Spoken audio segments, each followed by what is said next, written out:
Hello everyone, welcome back to my channel. ఈరోజైతే సూరకాయ వడియాలు ఇంకా టమాటా వడియాలు ఎలా పెట్టుకోవాలో చూపిస్తాను.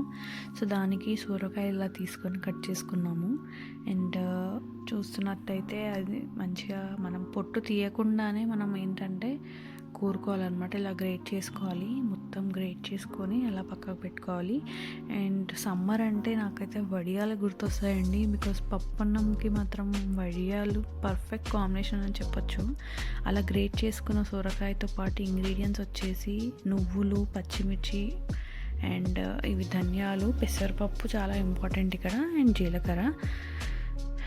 సో ఇవన్నీ ఇంగ్రీడియంట్స్ మనం ఏంటంటే ధనియాలు పౌడర్ చేసుకోవాలి, పెసరపప్పు కూడా పౌడర్ చేసుకోవాలి.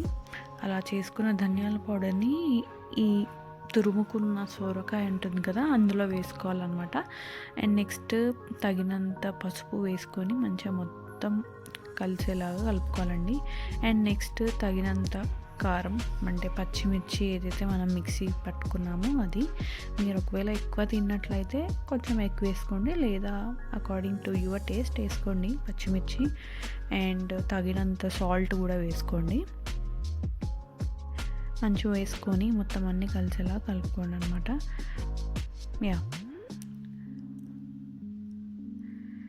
అండ్ నెక్స్ట్ వచ్చేసి నువ్వులు యాసిటీస్ వేసుకోవాలి. బికాస్ ఆ క్రంచీనెస్ అనేది మనం తింటున్నప్పుడు మనకు అనిపించాలి. సో నువ్వుల్ని మనం పౌడర్ చేసుకోవద్దు. అండ్ పెసరపప్పు మాత్రం మంచిగా మిక్సీ పట్టుకొని ఆ పౌడర్ చూస్తున్నారు కదా అది వేసుకొని మొత్తం మంచిగా చేయితో అన్నీ కలిసేలాగా కలుపుకోవాలన్నమాట. సో మెయిన్ ఇంగ్రీడియంట్స్ వచ్చేసి సొరకాయ వడియాలకి పెసరపప్పు. సో మొత్తం మిక్స్ అయ్యేలాగా మంచిగా నీట్గా ఉండలు లేకుండా మంచిగా కలుపుకోండి. సో అలా మొత్తం కలుపుకొని పక్కన పెట్టేసుకోండి ఆ బౌల్లో. అండ్ ఈ మిక్చర్ అంతా మనం ఒకరోజు నైట్ అంతా ఉంచేసేయాలి. సో అలా ఉంచేసి నెక్స్ట్ డే మార్నింగ్ మేము చూసాము. సో అది ఇలా అయ్యింది. అండ్ మంచిగా వడియాలాగా చేసేసుకొని ఇలా పెట్టేసుకున్నాం అనమాట. అండ్ మీకు అవి ఎలా ఎండినాయి అండ్ ఎలా గోలించుకున్నాము, టేస్ట్ ఎలా ఉంది నెక్స్ట్ వీడియోలు చెప్తాను. ఇప్పుడు మాత్రం ఈ షేప్లో మనం చేసుకొని ఎండలో పెట్టేసుకోవాలన్నమాట. అంటే కంప్లీట్గా డ్రై అయిపోవాలి, పచ్చిగా మాత్రం అస్సలు ఉండకూడదు.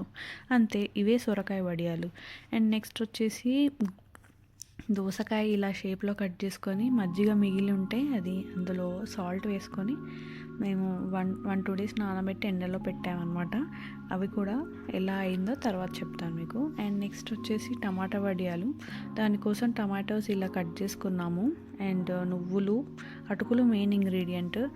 అండ్ ఉప్పు, పచ్చిమిర్చి, అలాగే జీలకర్ర, ధనియాలు.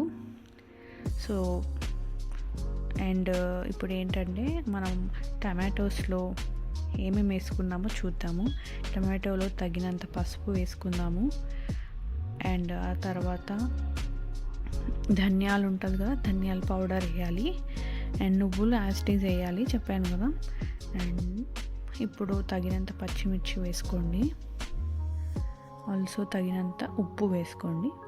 అలా ఉప్పు వేసుకొని మంచిగా నీట్గా మొత్తం కలిసేలా కలుపుకోండి. సో ఈ టమాటో వడియాస్ అయితే ఈ టమాటోస్ మేము ఇలా స్లైసెస్లా కట్ చేసాం కదా. ఒకవేళ మీకు ప్యూరీ కావాలనుకుంటే అది మిక్సీ పట్టుకొని నెక్స్ట్ నేను ఒకటి ఇంపార్టెంట్ వేస్తాను, అదేంటంటే అటుకులు అనమాట. సో అది మంచిగా కలవాలి అని మీరు అనుకుంటే కనుక మిక్సీ పట్టుకోండి. లేదు టమాటోస్ కూడా తినేటప్పుడు మంచిగా తగలాలి నోటికి అనుకుంటే ఇలా చేసుకోండి. మేమైతే ఇలా ట్రై చేసాము.